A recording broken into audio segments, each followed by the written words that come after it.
नमस्कार दोस्तों, आज के हमारे इस वीडियो में हम आपके लिए जितिया व्रत की कथा लेकर आए हैं।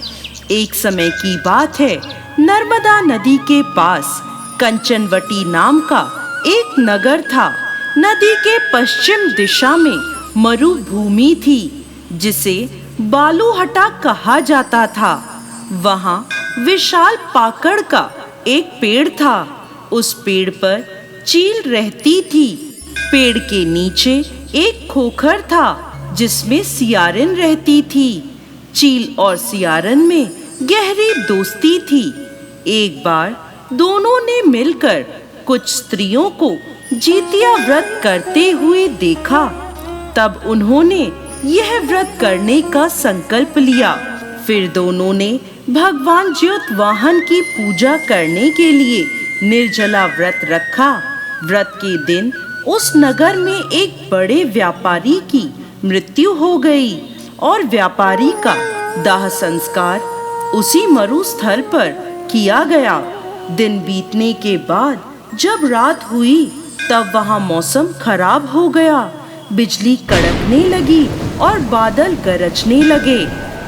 वहाँ पर बड़ा तूफान आ गया। अब सियारिन को भूख लगने लगी।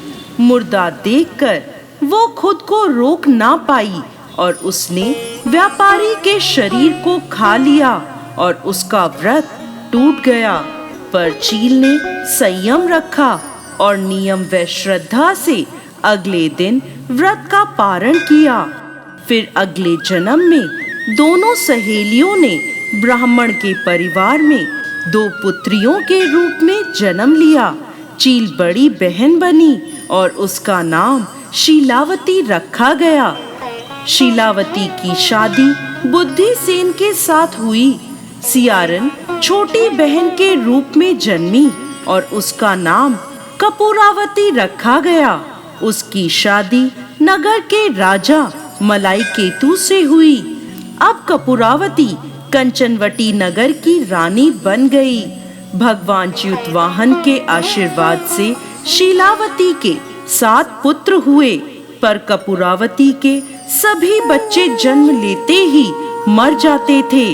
कुछ समय बाद शीलावती के 7 पुत्र बड़े हो गए। वह सभी राजा के दरबार में काम करने लगे। कपूरावती के मन में उन्हें देखकर ईर्ष्या की भावना आ गई और उसने राजा से कहकर शीलावती के सभी पुत्रों के सर कटवा दिए और उन्हें 7 नए बर्तन मंगवाकर उनमें रख दिया और लाल कपड़े से ढककर शीलावती के पास भिजवा दिया। यह देखकर भगवान ज्योतवाहन ने मिट्टी से 7 भाइयों के सिर बनाए और सभी के सिर को उनके धड़ से जोड़कर उन पर अमृत छिड़क दिया, जिससे सभी में जान आ गई और शीलावती के 7 पुत्र जिंदा हो गए और अपने घर लौट आए। जो कटे हुए सिर रानी ने भेजे थे, वो फल बन गए। दूसरी ओर रानी कपूरावती शीलावती के घर से पुत्रों की मृत्यु का समाचार सुनने के लिए व्याकुल थी। जब बहुत देर तक कोई समाचार नहीं आया, तो कपूरावती स्वयं ही बड़ी बहन के घर चली गई। वहां सबको जिंदा और खुश देखकर वो बेहोश हो गई। जब उसे होश आया, तो अपनी बहन को उसने सारी बात बता दी। उसे अपनी गलती का पछतावा हो रहा था। भगवान ज्योतवाहन की कृपा से शीलावती को पूर्व जन्म की बातें याद आ गईं। वो कपूरावती को लेकर उसी पाकड़ के पेड़ के पास गई और उसे सारी बात बताई। यह सुनकर कपूरावती उसी समय मृत्यु को प्राप्त हुई। जब राजा को यह खबर मिली, तो उसने उसी जगह पर पाकड़ के पेड़ के नीचे कपूरावती का दाह संस्कार कर दिया। हे भगवान ज्योतवाहन, जैसे आपने शीलावती के 7 पुत्रों की रक्षा करी, वैसे ही इस कहानी को कहते, सुनते और हुंकार भरते सब पर कृपा करना।